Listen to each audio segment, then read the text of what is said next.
மக்களே வணக்கம். இன்றைக்கி இட்லி உப்புமா பண்ண போகிறோம். ஒரு 4 இட்லி இருந்துச்சு, அதை நல்லா பொடியாக கட் பண்ணி வச்சுருக்கிறேன். நீங்கள் நல்லா உதுத்து விட்டாலும் பரவாயில்ல, இந்த மாதிரி கட் பண்ணி செஞ்சால் நல்லா சாப்பிடுவாங்க எங்கள் வீட்டில். எப்படி செய்யலான்னு பார்ப்போம். தேவையான பொருள்: ஒரு 2 வெங்காயம், 2 பச்சை மிளகா, ஒரு துண்டு இஞ்சி, கொத்தமல்லி. தாளிக்கிறதுக்கு கடுகும் கடலைப்பருப்பும். கடலைப்பருப்பு, உளுத்தம்பருப்பு, கொஞ்சோண்டு வேர்க்கடலை. இது ஒரு ஆள் சாப்பிட்றதுக்கு. கடுகு போட்டுப்போம். நெய் விட்டு செய்கிறதா இருந்தாலும் செஞ்சுக்குங்க. நான் இன்றைக்கி ஆயில் தான் ஊற்றிருக்கேன். அடுத்து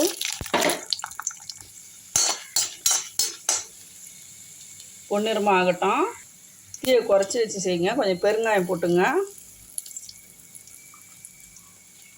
கருவேப்பிலை, இந்த வெங்காயத்தை எடுத்து போட்டுப்போம்.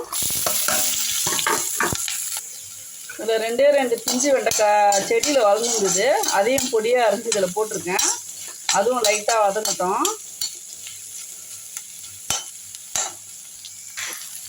உப்பு போட்டுக்கலாம். சீரகம் கொஞ்சம் போட்டுப்போம். முதல்ல போடணும். கொஞ்சம் மஞ்சள்தூள் போடணும். இதில் ஒரு அரை டம்ளர் தண்ணி ஊற்றிக்கலாம். இந்த டம்ளரில் அரை டம்ளர் தண்ணி. இது அந்த சாப்பிட்டு கொடுக்கும், அதுக்காக இந்த தண்ணி. வெங்காயம் ரொம்ப வதங்கக்கூடாது, கொஞ்சம் நறுக்கு தான் இருக்கணும். லேசாக ஒரு கொதி வந்தோடனே இந்த இட்லி எடுத்து கொட்டிடலாம்.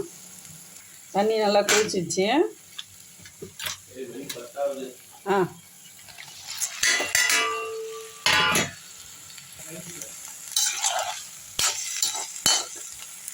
தேங்காய் துருவல் வேணுன்னா போட்டுக்கலாங்க. எங்கள் பையனுக்கு தேங்காய் பிடிக்காது, அதனால் நான் தேங்காய் இன்றைக்கி போடலை.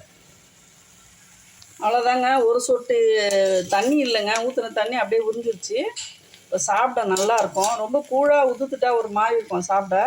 இந்த மாதிரி பீஸாக இருந்துச்சுன்னா சாப்பிட நல்லாயிருக்கும். இந்த மாதிரி வீட்டில் கண்டிப்பாக ட்ரை பண்ணி பாருங்கள். ரொம்ப நல்லாயிருக்கும், சாப்பிட்றதுக்கு ரொம்ப டேஸ்ட்டாக இருக்கும். சாப்பிடும்போதே எடுத்து சாப்பிட்டுட்டே இருக்கான் என் பையன். டேஸ்ட் அமக்கலமாக இருக்குங்க. கண்டிப்பாக வீட்டில் ட்ரை பண்ணுங்கள். கேரட் வீட்டில் இருந்துச்சுன்னா கூட நீங்கள் துருவி போட்டுக்கலாம். இதை லைட்டாக. வீடியோ பிடிச்சிருந்தா லைக் பண்ணுங்கள், ஷேர் பண்ணுங்கள், சப்ஸ்கிரைப் பண்ண மறக்காதீங்க. தேங்க்யூ மக்களே.